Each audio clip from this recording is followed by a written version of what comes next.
그래서 공산주의가 그래서 망하지 않았냐 뭐 그러잖아요. 어떨 것 같아요? 이 사람들이 일을 열심히 했을 것 같아요? 안 했을 것 같아요? 굉장히 일을 열심히 합니다. 그래서 어떻게 하냐면 그 보내기 전에 그 자기 여동생한테 보내기 전에 집 앞에다 그 낫가리를 쫙 쌓아놓습니다.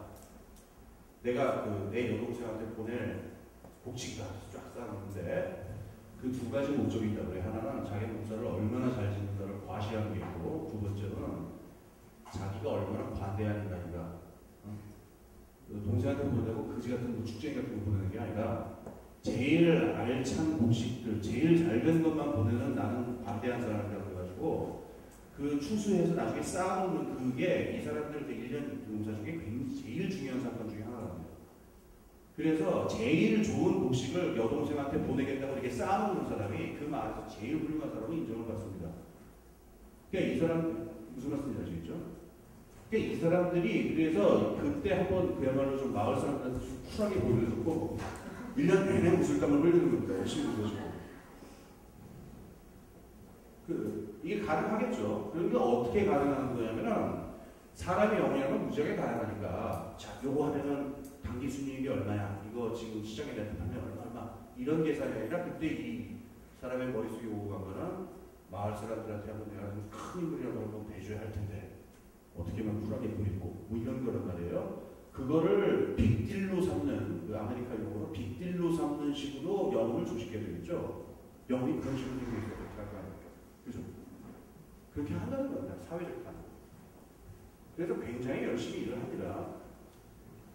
이런 예는 무수하게 많습니다. 그 다음에 또 기타 등등이 있는데 이를테면 쿨라교회 같은 거 있는데요. 그 섬 사람들이 하는 거예요. 그 목들이 섬들이 동동동동동 이렇게 시계 방향으로 이렇게 동그라미 이렇게 늘어서 있대요. 그러면은 요 일촌들이 있어요. 이 섬마다 요새 그 싸이월드 용어로 일촌들끼리 파도를 쳐서 이 선물을 하는데 그때 선물을 받는 선물이 뭐냐면 목걸이에요. 그 조개를 만든 예쁜 하얀 목걸이라고 하는데 그 목걸이를 받으면 어마어마한 양의 물건을 내줘요. 선물을. 그래서 그 목걸이가 이렇게 파도를 타고 글자 그대로 파도를 타고 바다를 타고 한 바퀴 삥 돌면 역방향으로는 그 선물의 흐름이 생겨납니다. 근데 이 사람들이 이걸 하는 목적이 뭔 것 같아요? 선물 받으려고 그거 할까요? 이런 거기 때문에? 그게 아니고요. 그 목걸이가 워낙 이쁘기 때문에 미학적 동기 때문에 하는 거예요. 그 목걸이를 끼고 다니면 그 섬에서 나 일진이야라고 얘기할 수 있다는 거예요. 그러니까 나 이런 사람이다. 나 이런 그 멋진 목걸이를 하고 다니는 이런 사람이 사람들한테 수강받고 우러러가는 거겠죠. 그런 거더라고요. 그래서 폴라리가 되게 발견한 게 이게 예외적인 경우가 아니라 이게 예외적인 경우예요. 실제 역사를 뒤져보니까 인류학을 뒤져보니까. 그러면 여러분이 이런 생각을 하실지 모르겠습니다.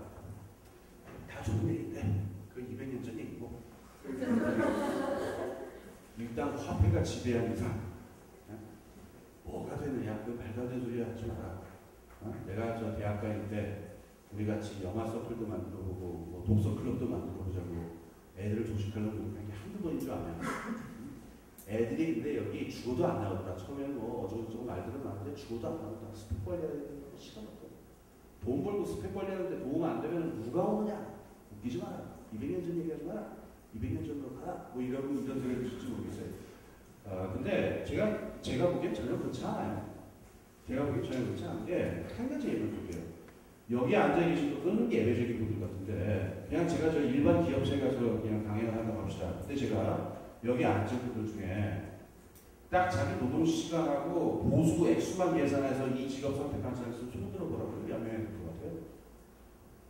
그거 모르겠다. 거기 그 회의 손 들면 기업장이 찍히기라도 시도를 당할지 모르겠는데 여러분 생각에 몇 사람이 있는 것입니다.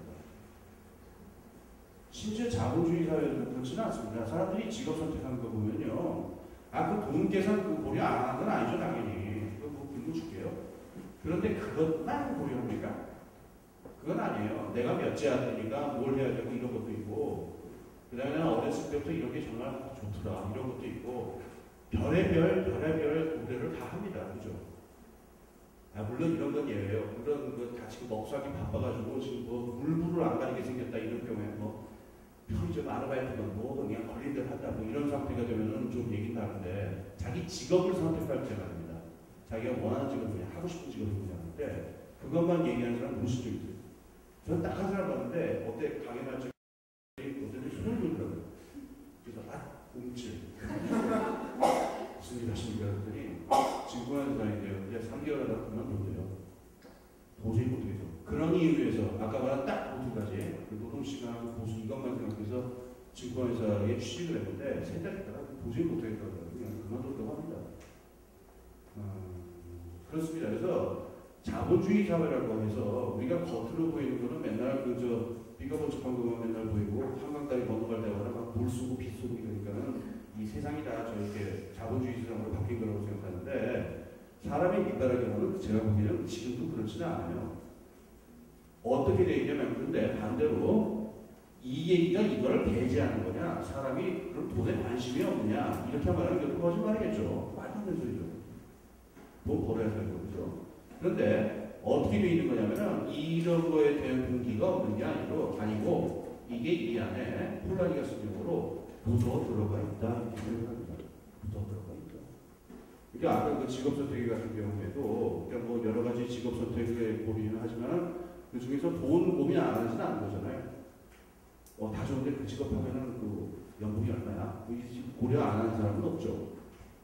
그리고 일단 그걸 선택한다면 열심히 하는데 그게 뭐 자기 뭐 개인의 만족을 위해서도 모든 간에 이 관심이 없는 건 아닙니다. 그 안에 묻어 들어가 있는 거죠. 폴라니가 보기에는 이 묻어 들어가 있는 것 이게 인간의 진정한 동기가 아니라 이 동기가 인간이 여러 가지 다양한 동기 하나로 묻어 들어가 있다는 걸 보는 게 철학적으로나 인류학적으로나 역사학적으로나 더 정확한 표현이라고 보는 겁니다. 이게 첫 번째 얘기입니다. 두 번째 얘기로 넘어가겠습니다. 그러면 노동 분업을 어떻게 조직을 했느냐라고 하는 건데 지금까지 주기경제에서 어떻게 주장을 했냐면요. 이런 겁니다.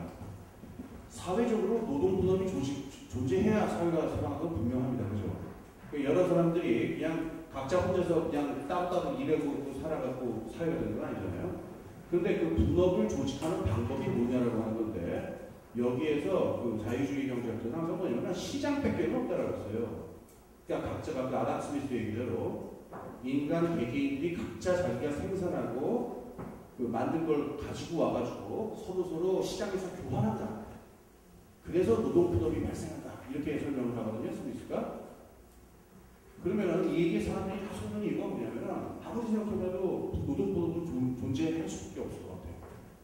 근데 시장, 그렇지, 노동 분업하려면은 시장에서 내다 팔아야 되니까. 그러네. 그럼 시장은 어느 사람이나 있었겠냐 이렇게 생각이 되잖아요. 근데 이것도 폴라니가 또 다 뒤져봤습니다. 다 하여튼 자기가 뒤져볼 수 있는 여러 가지 뒤져보니까 세상에 이런 식으로 거짓말이 없다는 겁니다. 인간의 그 시장은 그 인류 역사에 항상 존재하긴 했었는데 차지하는 비중이라는 게 인간 경제활동 전체에서 차지하는 비중이라는 게 이걸 뭐 제가 이렇게 수사학적으로 숫자를 붙입니다만 5%를 넘지 않았다는 겁니다. 폴라니가 원래 쓴 표현은 액세서리에 불과했다고 합니다. 액세서리. 그러면 시장 말고 어떤 형태로 노동 분업을 조직할 수 있을까요? 이게 크게 두 가지 형태가 있었다는 얘기입니다. 이게 보통 폴라니가 얘기하는 건 레시프로시티라고 하는 건데요. 이게 목걸이가 있네. 하고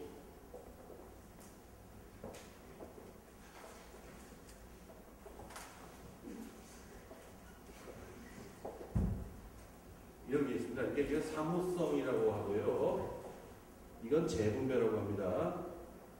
사무성이라는 건 뭐냐면요. 선물을 하는 겁니다. A하고 A가 자기가 노동해서 생겨난 걸 그냥 줍니다. B한테. 기프트입니다. 선물. 그러면 B는 자기가 감례로 자기가 노동한 걸 갖다가 또 A한테 줍니다. 이런 형태로 사회적인 노동을 이렇게 조직한 적이 있었다는 겁니다. 그러니까 여러분이 딱 그게 좀 황당할 거예요. 선물? 그 2월 14일날 그 사춘기 남자애들이 한 거 아니냐? 여자애들과.